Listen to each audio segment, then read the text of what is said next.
کہا گیا کہ امام حسین حق پر نہیں تھے، یہ اسلامی جنگ نہیں تھی، امام حسین اسلام کے لیے نہیں کربلا گئے تھے، کس کے لیے گئے تھے؟ اپنی ذات کے لیے گئے تھے، اپنے اقتدار کے لیے گئے تھے، اپنی سلطنت کے لیے گئے تھے۔ یزید بہت اچھا تھا، یزید جنتی تھا، تو یزید جنتی تھا، ڈاکٹر صاحب نے فرمایا۔ یزید امیر المومنین تھا، ڈاکٹر صاحب نے فرمایا۔ ہو سکتا ہے دو چار ڈاکٹر یہاں بیٹھے ہوں، وہ کہیں صاحب اس ڈاکٹر کا نام بھی تو لے لیجئے ورنہ ہم سب پر انگلی اٹھے گی۔ یزید رضی اللہ عنہ ہے، ڈاکٹر صاحب نے فرمایا۔ یزید رحمت اللہ علیہ ہے، ڈاکٹر صاحب نے فرمایا۔ ڈاکٹر صاحب کا نام کیا ہے؟ ڈاکٹر ذاکر نائک۔ انہوں نے اپنے کو شو کیا کیا ہے؟ اسلام کے مبلغ، داعی اسلام۔ ٹھیک ہے، ہم ڈاکٹر صاحب سے شرافت کی زبان میں ایک سوال پوچھنا چاہیں گے کہ ڈاکٹر صاحب آپ کا اپنا فیصلہ، آپ کا اپنا عقیدہ، آپ کو مبارک۔ یزید جنتی ہے تو آپ اسی کے ساتھ اس کی جنت میں چلے جائیے گا۔ ہم لوگوں نے جس جنت کے بارے میں پڑھا ہے اس جنت کا تعارف قرآن نے کروایا۔ اس جنت میں کون لوگ جائیں گے قرآن نے بتایا ہے۔ اس جنت کا سردار کون ہوگا یہ صاحب قرآن نے بتایا۔ جنت میں کون جائیں گے؟ مومنین۔ بتایا کس نے؟ قرآن نے۔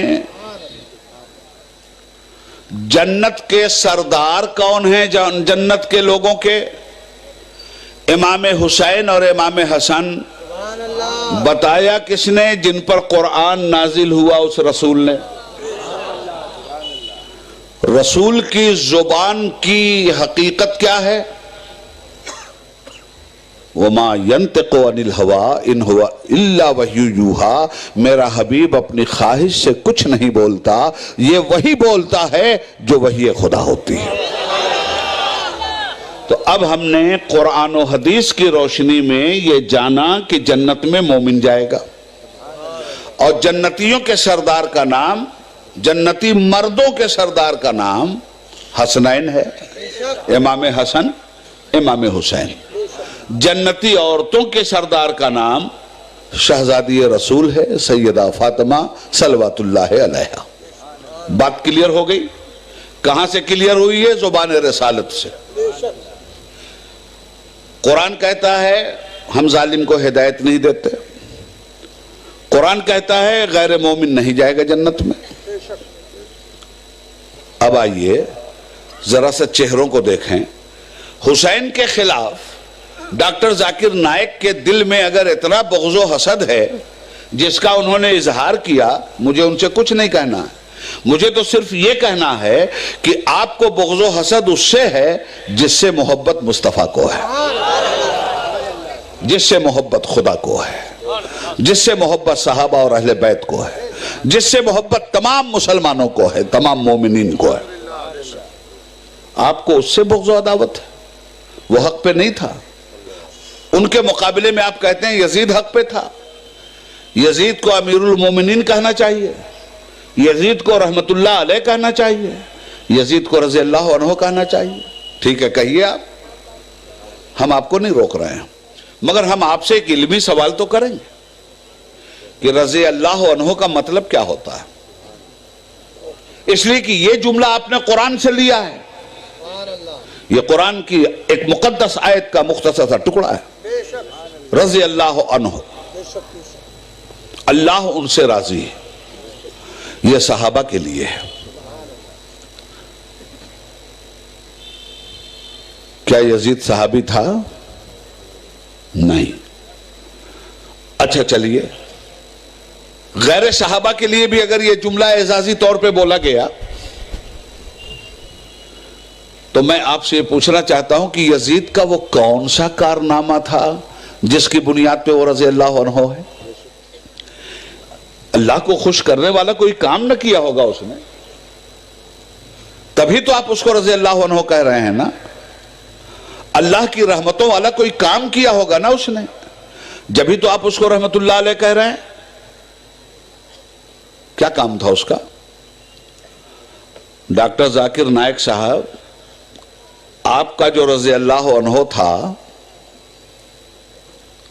اس کا کام بتاویں ہم آپ کو. 60 ہجری میں تخت نشین ہوا, 36 سال کی عمر میں بادشاہ بنا, 3 سال تک حکومت اس نے کیا, اللہ کے بندوں کو ظلم و جبر کی چھری سے ذبح کیا, 4تھے سال جہنم میں چلا گیا. اس لیے کہ حسین کی جنت میں تو جانے سے رہا. سردار جنت ہی کو قتل کرے اور سردار جنت ہی کی جنت میں جائے, اور جنت کے سردار حسین ہیں, یہ رسول مختار فرمائیں, تو کہاں گیا؟ شداد کی جنت میں. کدھر گیا یہ؟ بہرحال وہ تو جہاں جا کے جل رہا ہے اپنی جگہ. عرض یہ کرنا چاہتا ہوں کہ کون سی خوبی اس میں نظر آئی آپ کو کہ آپ اس کو رضی اللہ عنہ کہہ رہے ہیں؟ اللہ اس سے راضی ہے؟ اللہ اچھے کام سے راضی ہوتا ہے یا برے کام سے؟ قرآن کریم فرماتا ہے من قتل مومنا متعمدا فجزاؤہ جہنم. جس نے بھی ایک مومن کو جان بوجھ کر قتل کیا اس کا ٹھکانہ جہنم ہے. اب ہم اللہ کی مانیں یا ڈاکٹر ذاکر نائک کی؟ 72 مومنین کو قتل کرنے کے بعد بھی وہ جنتی ہے. رسول کے بیٹے کو ذبح کرنے کے بعد وہ جنتی ہے. جس کے گھر میں آیت پردہ نازل ہوئی اسی کی بیٹیوں کا پردہ اور چادر چھیننے کے بعد بھی وہ جنتی ہے. ذاکر نائک, تم تاریخ کے سب سے بڑے آتنکوادی اور ٹیررسٹ کو جنتی کہہ رہے ہو, یاد رکھنا. اور اگر یزید کی تعریف کی جائے اور اسی کا نام اسلام رکھا جائے تو پھر تو اسلام میں ٹیررزم کے علاوہ کچھ بھی نہیں ہے. اگر حسین کا کردار نہ ہوتا تو اسلام جیسا مذہب امن و سلامتی سمجھ میں نہ آتا. آج کی دنیا کو جو بھی اسلام جیسا مذہب امن و سلامتی ہم سمجھا رہے ہیں وہ حسینی کیریکٹر کے واسطے سے سمجھا رہے ہیں. اس لیے کہ حسین نے اپنے نانا کے کیریکٹر کا اظہار کیا تھا, صحابہ کے کیریکٹر کا اظہار کیا تھا, اہل بیت کرام کے کیریکٹر کا اظہار کیا تھا, اسلامی کیریکٹر کا اظہار کیا تھا.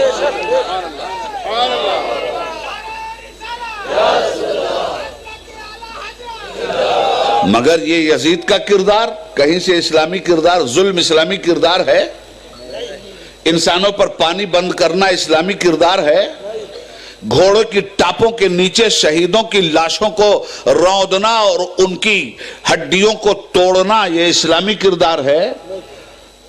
سیدانیوں کا خیمہ جلانا اسی کا نام اسلامی کردار ہے؟ اگر یہی اسلام ہے تو پھر ٹیررزم کیا ہے؟ پھر ظلم کیا ہے؟ معلوم یہ ہوا کہ یزیدی کسی بھی کردار کو اسلام کے حوالے سے بیان کرنا اسلام کے غداروں کا کام تو ہو سکتا ہے, اسلام کے وفاداروں کا کام نہیں ہو سکتا. حضرات, یزید کا کون سا کام ہے کہ اس کو رضی اللہ عنہ کہہ رہے ہو؟ اللہ کو کہیں راضی کیا ہوگا تب نہ کہہ رہے ہو. کون سا کام ہے؟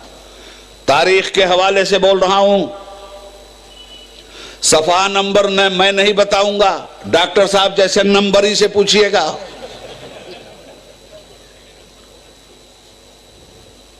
3 سال یزید کے اور 3 کارنامے یزید کے ذہن میں رکھ لیجئے گا. شاید کسی نے نہ سنایا ہو آپ کو, اور سنایا بھی ہو تو اس طرح نہ سنایا ہو.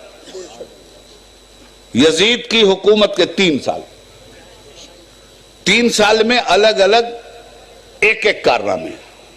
پہلے سال کا کارنامہ اہل بیت مصطفیٰ کا قتل. کربلا میں انسانیت کی تاریخ کے شامیانے میں آگ لگا دیا گیا. یہ یزید کی حکومت کے پہلے سال کا کارنامہ.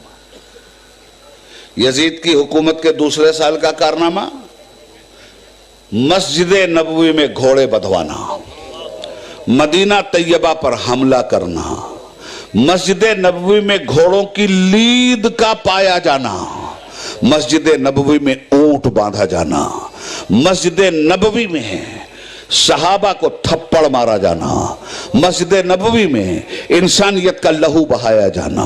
اور صرف اتنا ہی نہیں کیا تھا یزیدی فوجیوں نے، مستند تاریخ کا حوالہ دے رہا ہوں، ہے کسی کے اندر ہمت تو جھٹلا دے مجھے. یزیدی فوجیوں نے مدینہ طیبہ کی مقدس عورتوں کی اس طرح آبروریزی کی تھی کہ سنی مورخین یہ لکھتے ہیں کہ 1000 عورتوں کو ناجائز حمل ٹھہرا تھا. یہ یزید کی حکومت کا دوسرا سال ہے.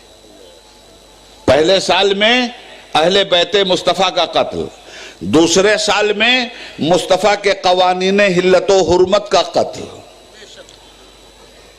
عورتوں کی آبروریزی، مدینہ شریف کی بے حرمتی، در رسول کی بے حرمتی، مصطفیٰ کی بارگاہ کی گستاخی. یہ ہے ڈاکٹر یزید کا، ڈاکٹر ذاکر نائک کا یزید. یہ ہے ان کا رضی اللہ عنہ، یہ ہے ان کا رحمت اللہ علیہ.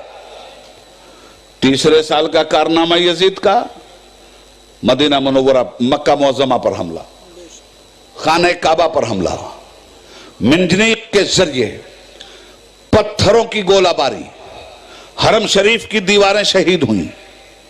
اور اس کے بعد اتنے ہی پہ بس نہیں کیا یزیدی فوجوں نے، بلکہ آگ لگا دی خانہ کعبہ میں. غلاف کعبہ جل کر راکھ ہو گیا. حرم شریف کی چھت کی وہ لکڑیاں جو چھت کو سہارا دیے ہوئے تھی جل کر خاک ہوئیں، ٹوٹ کر راکھ ہوئیں. اور چوتھے سال واصل جہنم ہو گیا. یہ ہے ڈاکٹر ذاکر نائک کا محبوب رہنما یزید. اب ڈاکٹر صاحب کہہ رہے ہیں امیر المومنین ہے وہ، تو ٹھیک ہے، حضور کے کلمے سے الگ کوئی کلمہ ایجاد کر لیجئے اور اس کا امیر المومنین بنانے کی کیا ضرورت ہے؟ یزید کو خدا بنا دیجئے، آپ خود پیغمبر بن جائیے اس کے مذہب کے، روکتا کون ہے آپ کو؟ مگر اسلام کے دامن کا سہارا لے کر اسلام کی مقدس ہستیوں پر اگر آپ نے زبان کھولنے کی کوشش کی تو یاد رکھیے گا قافیہ تنگ کر دیں گے ہم آپ کا.